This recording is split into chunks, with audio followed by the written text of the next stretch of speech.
अच्छा जी, ये हमारे पास जून 2018 वेरिएंट 22 हमारा वाला वेरिएंट है, पेपर 2 वेरिएंट 2। यहाँ पे आइएगा जरा। देखो, केस स्टडी करने के कुछ आदाब होते हैं। मैंने आप लोगों को बताया था केस स्टडी आप लोग बाद में करेंगे, पहले सेक्शन बी और सेक्शन सी करोगे, उसके बाद केस स्टडी पे आओगे। लेकिन केस स्टडी करने के कुछ आदाब होते हैं, और वो आदाब क्या है? गंदगी। जितना गंदा कर सकते हो अपने पेपर को, केस स्टडी को, डेटा रिस्पॉन्स को, उतना आप लोगों के लिए अच्छा है। सही है। अब यहाँ पे देखो जरा। Thighs economies prospects improve, total expenditure in Thailand by category 2014। हमारे पास इधर इस टेबल के अंदर पूरे का पूरा एग्रीगेट डिमांड गिवन है। एग्रीगेट डिमांड का फॉर्मूला क्या है? सी प्लस आई प्लस जी प्लस एक्स माइनस एन। ठीक है। अब यहाँ पे देखो, हमारे पास कंजम्पशन भी गिवन है, हमारे पास कैपिटल यानी कि इन्वेस्टमेंट भी गिवन है, हमारे पास गवर्नमेंट स्पेंडिंग भी गिवन है, एक्सपोर्ट गिवन है और इम्पोर्ट भी गिवन है। मेरे लिए सबसे पहला काम क्या होगा कि मैं यहाँ पे एग्रीगेट डिमांड निकाल लूँ। और एग्रीगेट डिमांड में कैसे निकालूंगा? इस फॉर्मूले से। तो यहाँ पे हमारे पास सबकी वैल्यूज गिवन है, तो वो क्या क्या है? 243 प्लस 98 प्लस 69 प्लस 280 माइनस 253। साथ जरा कैलकुलेट करके दो, क्या आंसर आ रहा है मेरे पास एग्रीगेट डिमांड का?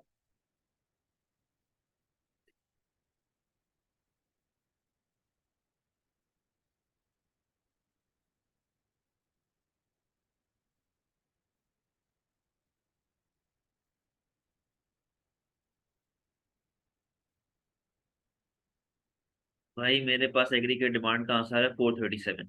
यानी कि 437 से मेरे पास एग्रीगेट डिमांड इनकम वगैरह जो है जनरेट हो रही है। अब आ गया है, Thailand's economy shows improved health. The latest figure shows that Thailand's economy grew by 3.5% in the second quarter.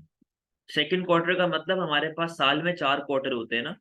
जनवरी फरवरी मार्च एक हो गया, अप्रैल मई जून एक हो गया, जुलाई अगस्त सितंबर एक हो गया, अक्टूबर नवंबर दिसंबर एक हो गया।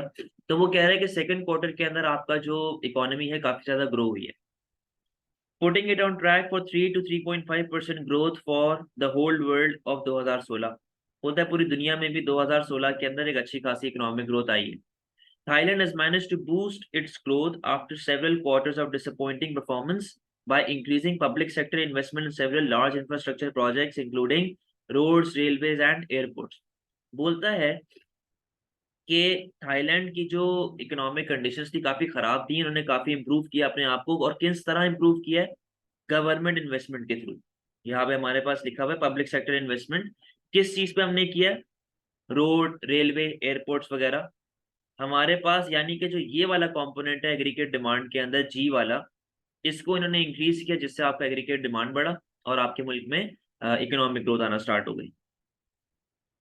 आगे लिखा हुआ है these projects will run over the next 3 to 5 years and are worth several hundred billion baht Thailand currency.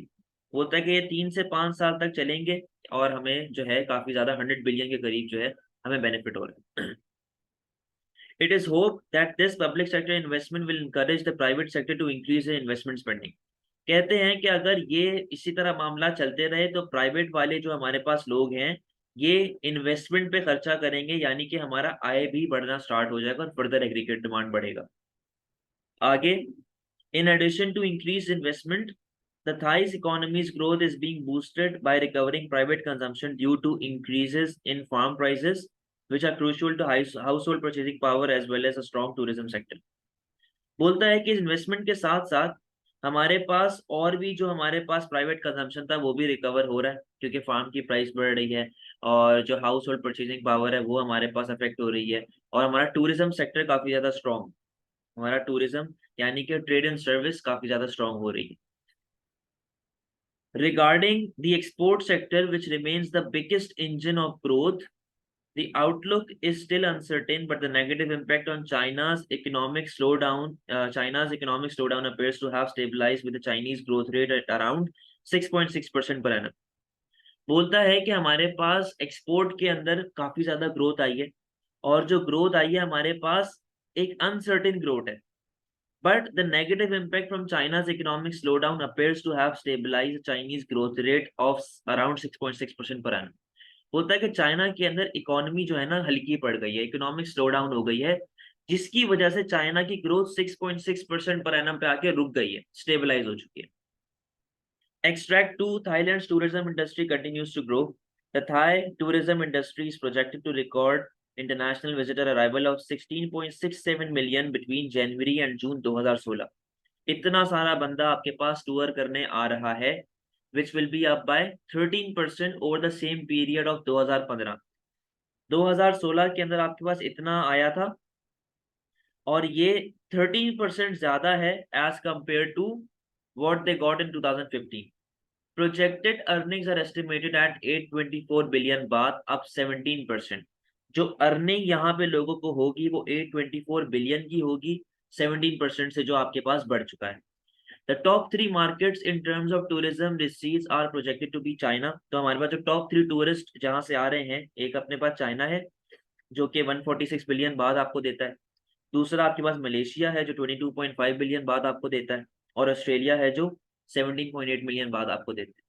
China is now by far the largest source of visitors, but there has been a resumption of growth from Russia and Thailand's neighboring countries of Cambodia, Laos and Myanmar. बोलता है कि China काफी ज्यादा grow कर रही है, लेकिन जो रशिया और थाईलैंड की नेबरिंग कंट्रीज हैं उनकी वजह से कुछ रुकावटें भी आई हैं।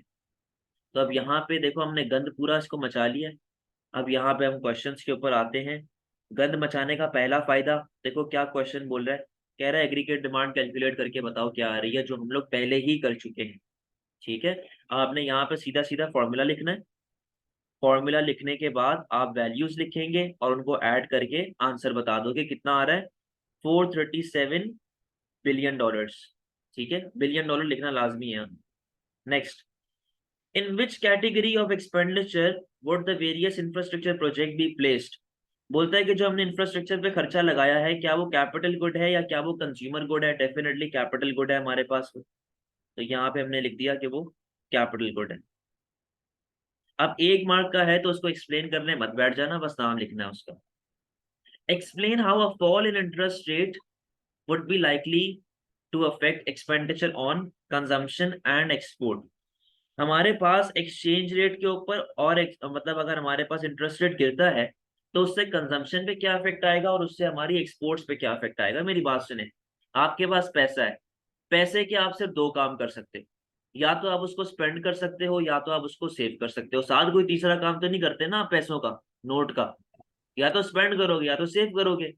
अगर इंटरेस्ट जी रेट गिर गया, लॉजिकल सी बात है आप सेविंग नहीं करेंगे। जब इंटरेस्ट रेट गिरेगा तो आप सेविंग नहीं करेंगे, आप क्या कर देंगे, स्पेंडिंग, कंजम्पशन। कंजम्पशन करोगे तो एग्रीगेट डिमांड बढ़ेगी, एग्रीगेट डिमांड बढ़ेगी तो उसकी वजह से प्रोडक्शन बढ़ेगी, आपकी इकोनॉमिक बूम आएगा, आप डोमेस्टिक जगहों पे, डोमेस्टिक दुकानों से सामान परचेज करोगे तो एम्प्लॉयमेंट लेवल जनरेट होगी। ये पॉइंट आपने सारा यहाँ पे एक्सप्लेन करना है। दूसरा बोलता है कि इंटरेस्ट रेट कम होगा तो एक्सपोर्ट पे क्या इफेक्ट आएगा। बेटा मेरी बात सुनो, इंटरेस्ट जो होता है वो कैपिटल की पेमेंट होता है, यानी कि लोन की पेमेंट होती है। लोन सस्ता हो जाएगा तो आपकी कॉस्ट ऑफ प्रोडक्शन पे क्या इफेक्ट आएगा, कॉस्ट ऑफ प्रोडक्शन कम होगी, जिसकी वजह से आपकी सप्लाई बढ़ेगी। सप्लाई बढ़ेगी तो प्राइस ऑटोमेटिकली कम हो जाएगी और आपके एक्सपोर्ट्स पे क्या इफेक्ट आएगा, एक्सपोर्ट्स बढ़ना स्टार्ट हो जाएंगे। ये बात आप उसको बता रहे हो। ठीक है, डायग्राम बनाना चाहो तो बना लो, लेकिन 3 मार्क का है, डायग्राम इतनी मैटर नहीं करती इसके अंदर। Explain how changes in any 3 demand factors might account for the greater rate of growth in numbers of visitors into Thailand from China than from other countries. Factors affecting demand, यहाँ पे क्या लिखा हुआ है, कोई से भी 3 फैक्टर्स बताओ जो डिमांड को अफेक्ट करें और लोग जो है वो अगर ग्रो कर रहे हैं तो क्यों कर रहे हैं। तो बेटा कोई से भी 3 फैक्टर्स बता दो। आप बोल सकते हैं कि लोगों की इनकम बढ़ गई है, ठीक है, उसका लिंक करो, लेकिन यहाँ पे डायग्राम आएगी। यहाँ पे एक मैकेनिज्म, आप लोग मुझसे पूछते हो ना कि यार मैकेनिज्म कहाँ पे बना है, रैशनिंग कहाँ पे बना है, यानी कि सिग्नलिंग किधर बना है और रैशनिंग कहाँ पे बना है। तो इस क्वेश्चन के अंदर आपके पास क्योंकि ज्यादा डिटेल है ना, तो यहाँ पे आप सिर्फ सिग्नलिंग बनाओगे बेसिक सी, कि ये हमारे पास डिमांड कर्व है, ये सप्लाई कर्व है, डिमांड राइटवर्ड चला गया, ये लो, ये बनाओगे आप, इसको रैशनिंग में नहीं बनाना आप। इनकम बढ़ गई, आप ये कह सकते हैं कि ये चीपर है as compare to substitutes, cheap as compared to substitutes. तो लोग किधर अट्रैक्ट होंगे, लोग अट्रैक्ट होंगे थाईलैंड की तरफ, जब अगर सस्ता होगा तो। आप ट्रेंड की बात कर सकते हैं यहाँ पे, ट्रेंड बोल लो कि यार लोगों का ट्रेंड बढ़ गया है या लोगों के पास वहां पे जाने का एक अलग सा मोटिव आ चुका है। आप यहाँ पे और बात कर सकते हैं जैसे कि क्या पता लोगों के टैक्सेस कम हो गए हों तो इनकम बच रही है। ठीक है, कोई से भी तीन फैक्टर्स बता दें। Discuss whether Thailand's government should be concerned that export and import spending represent the highest proportion of the total spending in Thailand। अच्छा, अब यहाँ पे टेबल पे आओ। देखो ये हमारी नेशनल इनकम का परसेंटेज, नेशनल एक्सपेंडिचर का परसेंटेज दिया हुआ है कि हम लोग अपनी इनकम में से कितना परसेंट किस चीज पे स्पेंड करते हैं और हमारे पास कितना यूएस डॉलर के हिसाब से पेमेंट आ रही है। आप खुद देखें जो मेजोरिटी पेमेंट है वो कहाँ पे हो रही है, एक्सपोर्ट और इम्पोर्ट के ऊपर। आपका हाईएस्ट रेवेन्यू एक्सपोर्ट से आ रहा है और आपका हाईएस्ट एक्सपेंडिचर इम्पोर्ट पे जा रहा है। तो अगर मैं यहाँ पे बैलेंस ऑफ ट्रेड निकालूं, एक्सपोर्ट माइनस इम्पोर्ट का, तो बैलेंस ऑफ ट्रेड आपके पास कितना आ गया, 60 70 80 27 का, 27 मिलियन का आपके पास, 27 बिलियन का, सॉरी 27 बिलियन डॉलर्स का आपके पास आ रहा है सरप्लस बैलेंस ऑफ ट्रेड के अंदर। सही है, अब यहाँ पे आओ। कहता है कि यार गवर्नमेंट को क्या कंसर्न होना चाहिए इंपोर्ट एक्सपोर्ट के साथ, क्योंकि वो आपके highest proportion of total spending बता रहा है। तो अब आप यहाँ पे लिखना स्टार्ट करेंगे कि यार आप देखो ओवरऑल आपकी एक्सपोर्ट आपकी इंपोर्ट से ज्यादा है, यानी कि आप सरप्लस में चल रहे हो। जब आप सरप्लस में चलेंगे इसका मतलब क्या है कि आपकी करेंसी हो रही होगी एप्रिसिएट। तो एप्रिसिएशन के कुछ बेनिफिट्स बताना कि आपकी करेंसी शॉर्ट रन के अंदर डेफिसिट, शॉर्ट रन में सरप्लस में चली जाएगी क्योंकि इनइलास्टिक डिमांड है। आप ज्यादा रेवेन्यू जनरेट कर सकते हैं बाय सेलिंग इनइलास्टिक गुड्स जैसे कि मेडिसिन, रॉ मटेरियल वगैरह हो गया। ठीक है, उसके बाद आप बताएंगे कि यार देखो गोरे की इनकम पे डिपेंडेंट है हमारा एक्सपोर्ट, हमारी इनकम पे तो नहीं है ना, गोरे की इनकम पे हमारा एक्सपोर्ट डिपेंडेंट होता है। गोरा खरीदता जा रहा है, बेचते रहो। फिर आपके पास करेंसी के आप इफेक्ट लिख सकते हो कि यार जो करेंसी हमारे पास होती है, सर पाकिस्तान की मैं बात करूं, बाहर के मुल्क में 100 डॉलर की कोई औकात नहीं है, बाहर के मुल्क में 100 डॉलर की कोई औकात नहीं है। लेकिन वही 100 डॉलर अगर आप पाकिस्तान में कन्वर्ट कर दो तो वो 28,000 रुपया बन जाता है। ठीक है, इसी तरीके से आप यहाँ पे बताएंगे कि यार एक्सचेंज रेट बेनिफिट कर सकता है थाईलैंड को अगर उसकी एक्सचेंज रेट मतलब वैल्यू कम है दूसरी करेंसी के मुकाबले में, तो ओवरऑल उनको सरप्लस ही मिल रहा होगा। हाउ एवर हम लोग इंटरनेशनल ट्रेड पे बहुत ज्यादा डिपेंडेंट है। कल कोई थाईलैंड का किसी कंट्री के साथ फड्डा हो गया, उसकी ट्रेडिंग कंट्री के साथ फड्डा हो गया, तो उसकी तो सारी एक्सपोर्ट्स गिर जाएंगी। सही है, तो बैलेंस ऑफ ट्रेड हमारा गया और हमारी एग्रीगेट डिमांड गई। इसी तरह अगर जो क्या कहते हैं थाईलैंड बाहर से चीजें मंगवा रहा है और डोमेस्टिकली प्रोड्यूस नहीं कर रहा है क्योंकि इम्पोर्ट बहुत ज्यादा है ना, तो कल को अगर उन्होंने अपनी प्राइसेस बढ़ा दी या हम लोग कंटिन्यूअसली उन पर डिपेंडेंट हो गए और हमारा उनसे फड्डा हो गया या लड़ाई हो गई, ट्रेडिंग किसी तरीके से बंद हो गई, तो क्या करेंगे? गवर्नमेंट ने अगर टैरिफ लगा दी तो इम्पोर्ट के ऊपर क्या करेंगे, रॉ मटेरियल महंगा हो जाएगा। सही, कंक्लूजन में आप बोलेंगे कि यार एक्सपोर्ट इम्पोर्ट ट्रेडिंग बिल्कुल होनी चाहिए लेकिन एक हद तक। एक हद क्या होनी चाहिए कि वो आपको नेगेटिवली अफेक्ट ना करे, एक नॉर्मल तरीके की होनी चाहिए स्पेंडिंग वगैरह, इससे ज्यादा ना। कोई मसला है इस केस स्टडी के अंदर, सारी बातें क्लियर है? जी। मेरे हिसाब से ना अगर मैं आप लोगों की जगह स्टूडेंट अगर सोचता तो मैं इस केस स्टडी के अंदर आराम से इतने मार्क्स गेन कर लेता, क्योंकि कोई मुश्किल केस स्टडी नहीं थी, बहुत आसान केस स्टडी। ठीक है, अब आओ यहाँ पे। अच्छा यार इसका स्क्रीनशॉट लेते रहो भाई, इसका स्क्रीनशॉट ले लो काइंडली, ग्रुप पे भेज देना। Next, section B. Section B का क्वेश्चन 1 जो आपके पास है वो कहता है कि explain the different ways in which resources are allocated in a market economy and in a mixed economy. और पार्ट बी कहता है discuss the effectiveness of supply side policies in increasing the supply of enterprise to the economy. अब यहाँ पे आए, पहला part A बोलता है कि मार्केट और मिक्स्ड इकोनॉमी के अंदर डिफरेंस बताओ क्या होता है। क्वेश्चन नंबर 2 का ए, आप उसको बताएंगे कि यार देखिए हमारे पास तीन तरह के मार्केट स्ट्रक्चर होते हैं, free market economy, mixed economy, planned economy. ये आपको हो जाएगा इंट्रोडक्शन। तो आपने इकोनॉमिक सिस्टम को डिफाइन किया, उसके बाद आपने इन दोनों का फड्डा करवाना है, market economy versus mixed economy. अब यहां पर देखो इंट्रो के अंदर आप क्या चीज लेके चलेंगे, आपके पास कुछ इकोनॉमिक क्वेश्चंस होते हैं। वो क्या थे, what to produce, how to produce, for whom it to be produced, ऐसा ही है। और ये मैंने आपको क्वेश्चन जो हैं वो लिखवाए हुए हैं, स्पेलिंग सही है ना, whom की गलत दिखी हुई जो भी है। हमने नोट्स के अंदर ये चीजें लिखी हुई हैं, what to produce, how to produce, for whom to be produce. आपने इसको बताना है कि मार्केट इकोनॉमी में क्या चलता है और मिक्स्ड इकोनॉमी के अंदर क्या चलता है, ठीक है। यहाँ पर एक डायग्राम भी आप बनाएंगे सिग्नलिंग वाली, रैशनिंग नहीं, नॉर्मल सी कोई सी भी डायग्राम बना दो, डिमांड डिक्रीज कोई सी भी बना दो, सिग्नलिंग शो करोगे आप उसके अंदर, ठीक है। अच्छा, यहाँ पे आप बताएंगे कि यार सारे का सारा प्राइवेट इंडिविजुअल होता है, यानी कि फ्रीली काम हो रहा होता है, यहाँ पे प्राइवेट होता है। यहाँ पर प्राइवेट और पब्लिक मिक्स होता है, प्राइवेट प्लस पब्लिक, ये दोनों मिक्स्ड होके काम कर रहे होते हैं। यहाँ पे इनका ऑब्जेक्टिव होता है प्रॉफिट कमाना, यहाँ पे गवर्नमेंट आ जाती है तो गवर्नमेंट का ऑब्जेक्टिव होता है सर्विस देना। तो ये पूरा आपके पास नोट्स में चैप्टर है और उसी चैप्टर को आपने यहाँ पे कॉपी पेस्ट कर देना है, दोनों के डिफरेंसेस बताने हैं। Discuss the effectiveness of supply side policy in increasing the supply of enterprise to the economy. तो आपने सबसे पहले तो सप्लाई साइड पॉलिसी के बारे में बताना है, टू का बी, कि सप्लाई साइड पॉलिसी क्या होती है, सप्लाई साइड पॉलिसी का काम क्या होता है। सप्लाई साइड पॉलिसी आपके एग्रीगेट सप्लाई को बढ़ाती है। यहाँ पे आपके पास दो डायग्राम्स आ जाएंगी, वो दो डायग्राम्स कौन कौन सी आएंगी, short run and long run वाली, सही है। यहाँ पे आपने पहले सप्लाई साइड का इंट्रोडक्शन दिया, कोई सी भी दो तीन पॉलिसीज बता दो, उनको लिंक करो इसके साथ, यहाँ पर आपका आधा क्वेश्चन एंड होगा, सही है। उसके बाद जब उसने पूछा कि यार सप्लाई साइड पॉलिसी से एंटरप्राइज पे किस तरह इफेक्ट पड़ता है, एंटरप्रेन्योर किस तरह बढ़ेगा मुल्क के अंदर, आप बताएंगे ना यार कि देखो जब वर्कर ट्रेंड होगा, जब हम लोग वर्कर को ट्रेनिंग देंगे, उसको रिस्क लेना सिखाएंगे तो वो बिजनेसमैन बनेगा, सही है। हम लोग अगर सब्सिडीज देंगे तो सब्सिडीज की वजह से कॉस्ट ऑफ प्रोडक्शन कम होगी और बहुत से प्रोड्यूसर्स के लिए इजी हो जाएगा अपने बिजनेस को स्टार्ट लेना।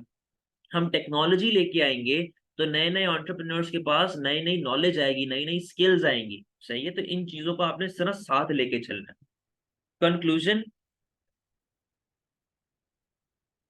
कंक्लूजन के अंदर आप बोलेंगे, इवैल्यूएशन के अंदर आप बोलेंगे कि यार देखिए supply side policy is the best policy use to control inflation as well as to achieve the aim of full employment. तो ये बात आपने उसको बताई।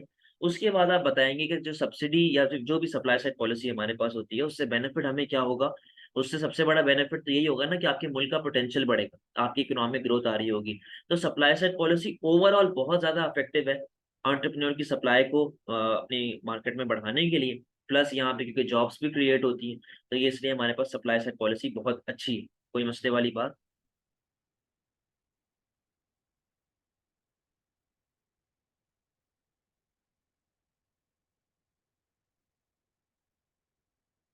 क्लियर है।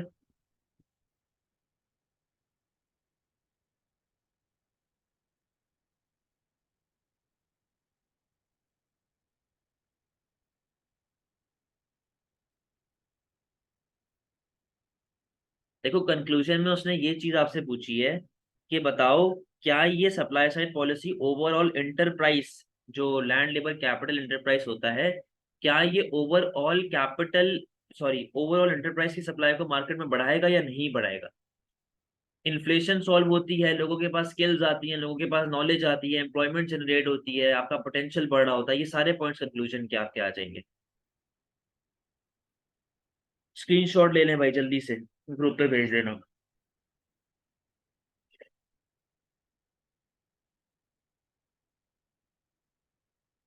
नेक्स्ट क्वेश्चन,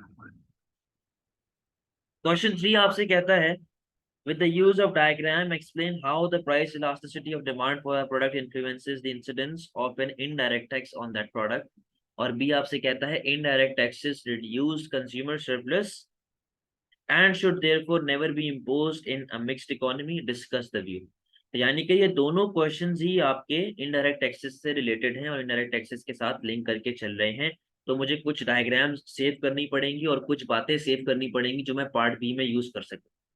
अच्छा अब यहाँ पे आओ, क्वेश्चन नंबर 3 का ए, उसने आपसे ये पूछा कि यार एक बात बताओ, अगर मैं इनडायरेक्ट टैक्सेस लगाता हूँ तो उससे पीईडी का क्या लेना देना है, पीईडी से किस तरह लिंक बैठ रहा होगा। तो सबसे पहले आपने यहाँ पे इनडायरेक्ट टैक्सेस को डिफाइन करना है, बताना है कि इनडायरेक्ट टैक्सेस होते क्या हैं, सही है। उसके बाद आप यहाँ पे इंट्रोडक्शन की डायग्राम नहीं बनाओगे, क्योंकि यही सेम चीज आपसे पार्ट बी में पूछी हुई है, तो रिपीट हो जाएगा, इसलिए इंट्रोडक्शन की डायग्राम नहीं बनाना। इलास्टिक को हल्का सा डिफाइन करना, इन इलास्टिक को हल्का सा डिफाइन करना क्या होता है, सही है, इन दोनों का आप डिफाइन करेंगे, इन दोनों की आप डायग्राम्स बनाएंगे, और डायग्राम्स के अंदर जो आपका मेन होना चाहिए ना काम, वो डायग्राम्स में आपका मेन काम ये होगा कि आप बर्डन किस तरह शेयर कर रहे हो ये चीज एक्सप्लेन करोगे। आप कंज्यूमर सरप्लस उसके अंदर नहीं बताओगे, आप टोटल रेवेन्यू उसके अंदर नहीं बताओगे, no consumer surplus, no total revenue, ये सारी चीजें बताने की जरूरत पार्ट ए में नहीं है, क्योंकि वो पार्ट बी के लिए मैं सेव कर रहा हूँ। हाँ, अगर पार्ट बी डिफरेंट होता तब मैं ये चीजें पार्ट ए में बताता। बर्डन किस तरह शेयर होगा, इलास्टिक में कंज्यूमर बर्डन हमारे पास कम होता है, इलास्टिक में कंज्यूमर बर्डन ज्यादा होता है, ये सारी बातें आपने एक्सप्लेन की हैं, और आपको 8 मार्क्स मिल जाएंगे। अब वो पार्ट बी में पूछता है कि यार एक बात बताओ कि इनडायरेक्ट टैक्स कंज्यूमर सरप्लस को कम करेगा और मिक्स्ड इकोनॉमी में कभी भी इंप्लीमेंट नहीं करना चाहिए। एक्सप्लेन कर दें, अभी तो किया एक्सप्लेन पार्ट है। बर्डन यार वो कंज्यूमर बर्डन, प्रोड्यूसर बर्डन, इधर आओ, ये डिमांड आ गई आपके पास, ये सप्लाई आ गई, सही है, equilibrium E, quantity Q, price level P. जब इनडायरेक्ट टैक्सेस लगे तो सप्लाई अपने पास पीछे की तरफ चली गई, एस से S1, इक्विलिब्रियम ई से E1, क्वांटिटी आपके पास कम हो गई और प्राइस लेवल आपके पास बढ़ गई। टोटल टैक्स का डब्बा कितना आ रहा है आपके पास, टोटल टैक्स का डब्बा आपके पास ये आ रहा है, जिसमें से ये ऊपर वाला कंज्यूमर बर्डन है और नीचे वाला प्रोड्यूसर बर्डन है, जो आपको लेक्चर में बात बताई गई थी, वही डायग्राम आप यहाँ पे बनाओगे। समझ गए?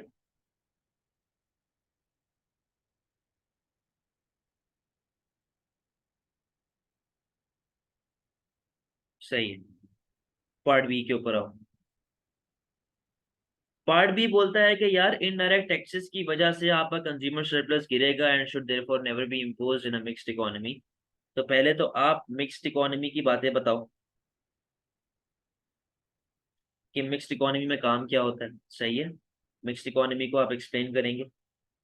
उसके बाद आप इनडायरेक्ट टैक्सेस की बेसिक डायग्राम बनाएंगे, यानी कि इंट्रोडक्शन वाली डायग्राम बनाएंगे, जिसके अंदर हर चीज आप शो करोगे, आप उसके अंदर कंज्यूमर सरप्लस शो करोगे, आप टोटल रेवेन्यू शो करोगे, आप बर्डन शो करोगे, और सारी बातें उसको एक्सप्लेन करोगे, सही।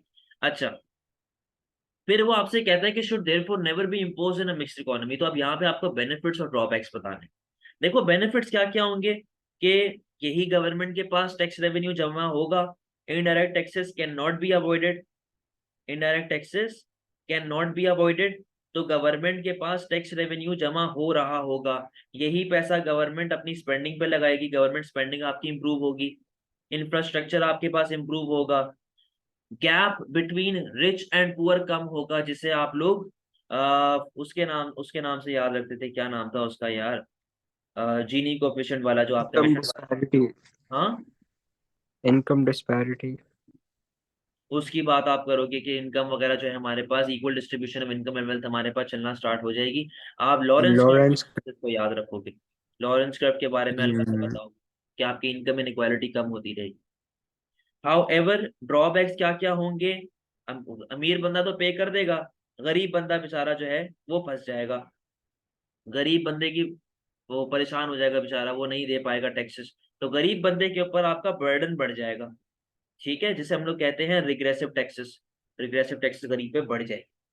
कंक्लूजन, कंक्लूजन में आप बोलेंगे कि यस, इनडायरेक्ट टैक्सेस बढ़ने की वजह से आपका कंज्यूमर सरप्लस कम होता है, इनडायरेक्ट टैक्सेस बढ़ने की वजह से आपका कंज्यूमर सरप्लस कम होगा, बट जो इनडायरेक्ट टैक्सेस है वो भी एक सर्टेन गुड पे लगाने चाहिए, यानी कि लग्जरी गुड्स पे आप लगाओ, आप नेसेसिटी पे ना लगाओ, आप उन चीजों पे लगाओ जो अमीर बंदा लेता है, गरीब बंदे की ना बचाओ, और गरीब बंदे से टैक्स बचाओ और उसकी इनकम इनक्वालिटी को खत्म करने की कोशिश करो। समझ गए बात को?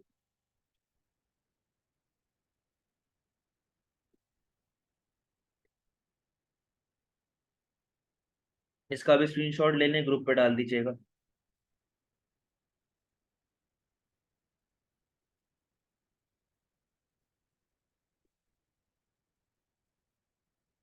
सही है, नेक्स्ट क्वेश्चन के ऊपर आ जाए।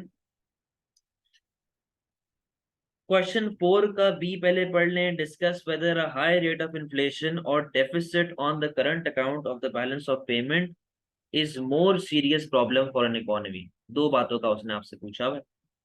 पार्ट ए कहता है explain how a high rate of inflation and a rise in economies exchange rate can each cause a deficit in economies current accounts balance of payment. तो ये बीओपी से related question था। यहाँ पे आओ जरा, क्वेश्चन नंबर क्या है 4। पूछता है हाई रेट ऑफ इन्फ्लेशन या फिर a rise in economies exchange rate, यानी कि एप्रिसिएशन। इन्फ्लेशन ज्यादा खतरनाक है या फिर एप्रिसिएशन ज्यादा खतरनाक है हमारे करंट अकाउंट के लिए, या फिर हमें जो डेफिसिट में लेके जाएगा। तो अब यहाँ पे आए जरा, पहले आप स्टार्ट करेंगे इन्फ्लेशन की डेफिनेशन से। इन्फ्लेशन को आप डिफाइन करेंगे, persistent and sustain increase general price level.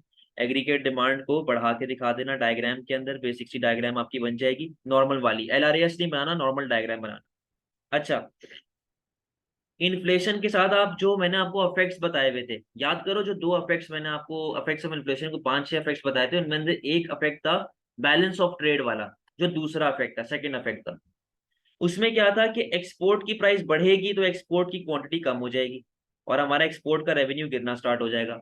लेकिन इंपोर्ट की प्राइस कंपैरेटिवली, सॉरी, एक्सपोर्ट की प्राइस बढ़ेगी।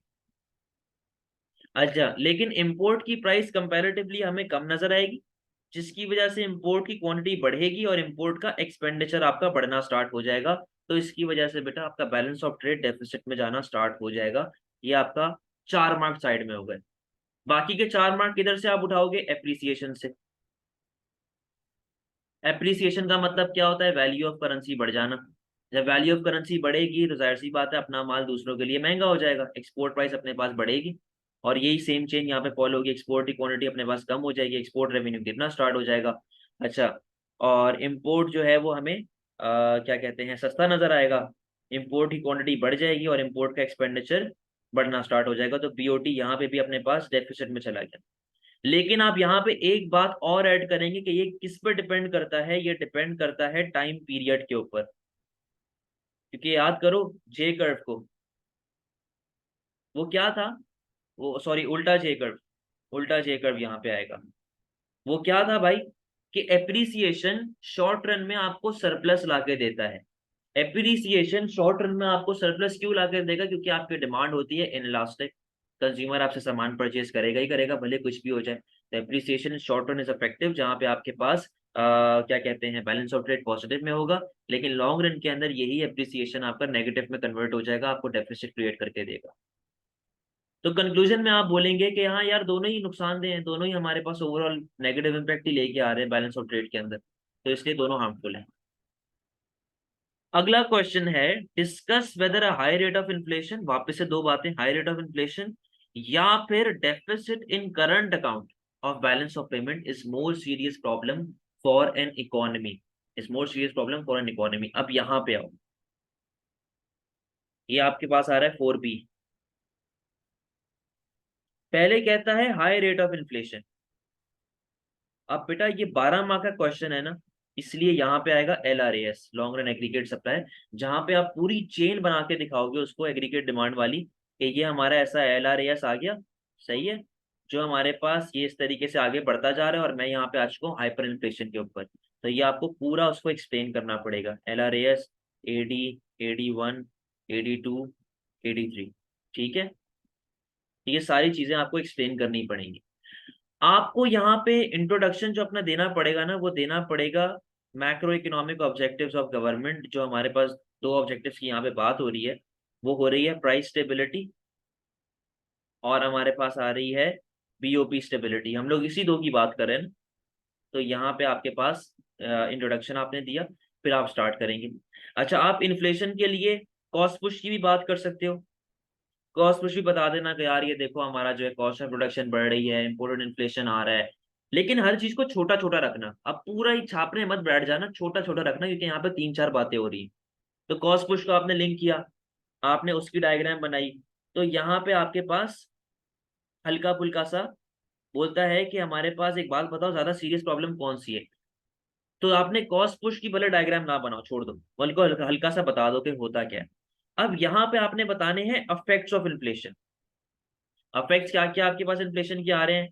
Menu cost, shoe leather cost, pension earner, unemployment, ये वो, कोई से भी 2 या 3 अफेक्ट्स बता दो। ठीक है, कोई से भी 2 या 3 अफेक्ट्स बता दो, आपका आंसर इन्फ्लेशन का खत्म हो जाएगा। फिर वो आपसे कहता है कि आपका करंट अकाउंट डेफिसिट में चल रहा है, बताओ क्या ये ज्यादा हार्मफुल है या नहीं है? डिमांड पुल नहीं, डिमांड पुल आप बताओगे, डिमांड पुल को भी इतना ज्यादा एक्सप्लेन नहीं करना। ये दोनों चीजें ना आपकी एक पेज में पूरी होनी चाहिए, ज्यादा लंबी नहीं करनी है इसके ऊपर। एक एग्जाम्पल दो जिससे इस डायग्राम को एक्सप्लेन करो, पूरा मत बताने बैठ जाना, सी क्या होता है, आई क्या होता है, जी क्या होता है, ये उसने नहीं पूछा, उसने आपसे पूछे हुए अफेक्ट्स, आपने अफेक्ट्स पे फोकस करना है, इसके ऊपर लंबी करनी है। अच्छा, तो वो बोलता है कि यार अगर करंट अकाउंट डेफिसिट है तो उससे क्या क्या नुकसान होंगे। सबसे पहले तो आप बताएंगे कि आपकी करेंसी डेप्रिसिएट हो जाएगी। जब करेंसी डेप्रिसिएट होती है तो वो क्या होता है, उसको लिंक करो। सही है, उसके बारे में बताओ। अच्छा, फिर उसके बाद आप यहाँ पे लिंक कर सकते हैं कि यार अगर मैं बाहर से एफडीआई मंगवाता हूँ, फॉरेन डायरेक्ट इन्वेस्टमेंट मंगवाता हूँ, या फिर मैं बाहर से अगर लोन लेता हूँ तो वो रीपे करना मेरे लिए अजाब हो जाएगा, क्योंकि मेरी करेंसी गिर गई है, मेरा पूरा एक्सचेंज रेट गिर चुका है। आप डेप्रिसिएशन को बताएंगे कि यार ये शॉर्ट रन में काफी ज्यादा हार्मफुल होता है, आपका डेफिसिट में जा रहा होता है, आपके नुकसान जो है वो परेशानी के अंदर आप जा रहे होते हो, क्योंकि आपकी इनलास्टिक डिमांड होती है, रेवेन्यू आपको आ नहीं रहा होता। अच्छा, करंट अकाउंट जब आपका गिरेगा तो आपके पास बाहर से लोग इन्वेस्ट नहीं करेंगे, इन्वेस्टर का कॉन्फिडेंस गिर जाएगा। तो ये सारी बातें आपने यहाँ पे बतानी। सही है, कंक्लूजन के ऊपर है। कंक्लूजन में आप बोलेंगे कि यार both are harmful, both are harmful, लेकिन गवर्नमेंट के पास डिफरेंट पॉलिसीज होती हैं जो गवर्नमेंट लगाएगा ताकि इनको सॉल्व करे, और गवर्नमेंट के ये दो मैक्रो इकोनॉमिक ऑब्जेक्टिव्स हैं, तो दोनों ही हार्मफुल हैं अगर ये दोनों नेगेटिव के अंदर जा रहे हैं।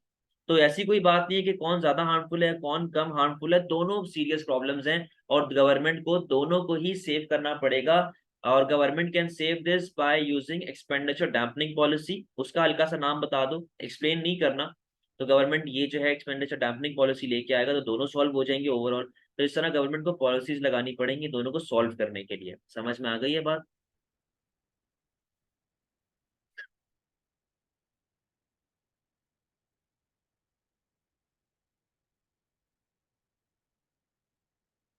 इसका स्क्रीनशॉट लो, 4B 4A का, और फिर 4B का भी स्क्रीनशॉट लो। सही है, स्क्रीनशॉट हो गया, इसका भी ले लो। ठीक है, चले, ये हमारा पूरा पेपर था। तो आज के लिए इतना ही रखते हैं, क्लास ऑफ करें, ठीक है। अल्लाह हाफिज।